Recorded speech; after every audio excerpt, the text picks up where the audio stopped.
Principles and Practice of Procurement. We are on the fourth unit, Approaches to Sourcing Supplies.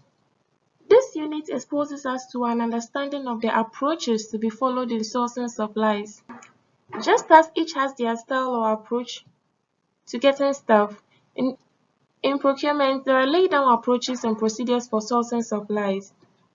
And these approaches will be dealt within this unit. So the first section, surveying the supply market. By the end of this section, we should be able to identify sources of information on potential suppliers, identify potential information in a supplier database. In this section, we will look at the sources of information on potential suppliers. That is, how and where to get information on suppliers, and information in a supplier database. This would enable us to survey what's called the supply market or supplies and suppliers who can deliver the requirement. Sources of information on potential suppliers.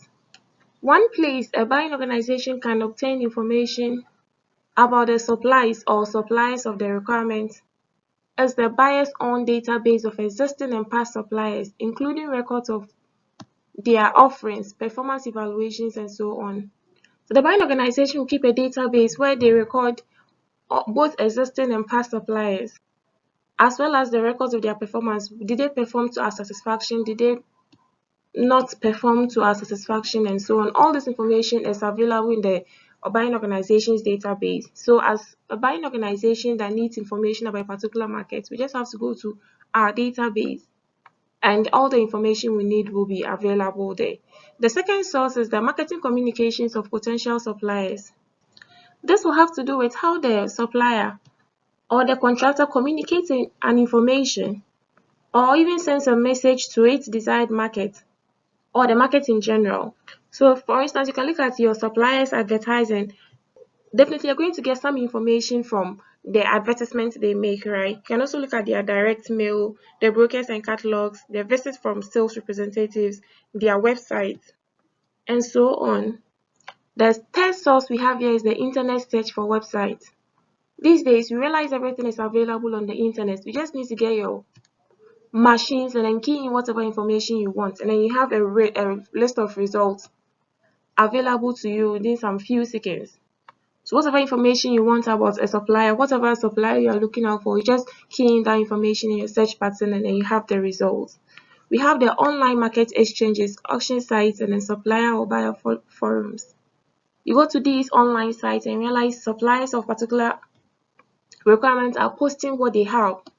Some may even add the price, quantity, the shape, and everything, which will save us a lot of time having to go to their sites and all that. These online forums may also allow the posting of requests for quotations and other exchanges, where the buying organization will just put their request there. So whichever supplier that can supply or can meet our request can respond to our request, picks our information there, and then they proceed from there. We have published general directories and specialist trade. So these published directories and specialist trade, they list every information about a particular supplier you need, every information about potential suppliers as well as the supplies. And it is usually arranged in alphabetical order, so searching for information on these directories is kind of made easy. Of course, with this too, you just go online and then download the published documents, and then whatever information you're looking out for is in the document. You just go to whoever you're looking for and then you get all the information you need from there. The sixth source we have here is the informal networking and information exchange with colleagues and other procurement professionals. Example will include recommendations and referrals from other buyers, word of mouth about suppliers' reputation, and all that. The figure we have here is indicating information about existing suppliers, as well as the source or where we can get such information. So the first information we have here is the contact details of the supplier, and we are saying we can get this information from trade registers and directories, trade and industry exhibitions and conferences. If we need information about the supplier's products and services they offer, we can get this information from the supplier literature, their websites, their corporate reports and accounts. If we want information about the standard or negotiated terms and conditions of trade, including prices, rates or fees, Then we can get such information from the supplier sales and customer service staff. If we want information about the supplier's performance history, like the quality, their lead times, delivery, compliance, disputes, etc., we can get this information from testimonials or reports from other customers, that's other buying organizations that have previously worked with such a supplier. If you want information about the supplier's current systems, the framework agreements and call-off contracts they have in place, we can get such information from electronic performance monitoring. We can continuously monitor these things that we are looking out for using electronic means. We have the RFID, we have the ERP, we have the barcoding. These can all serve as electronic performance monitoring, where every information and everything is tracked and stored on our database.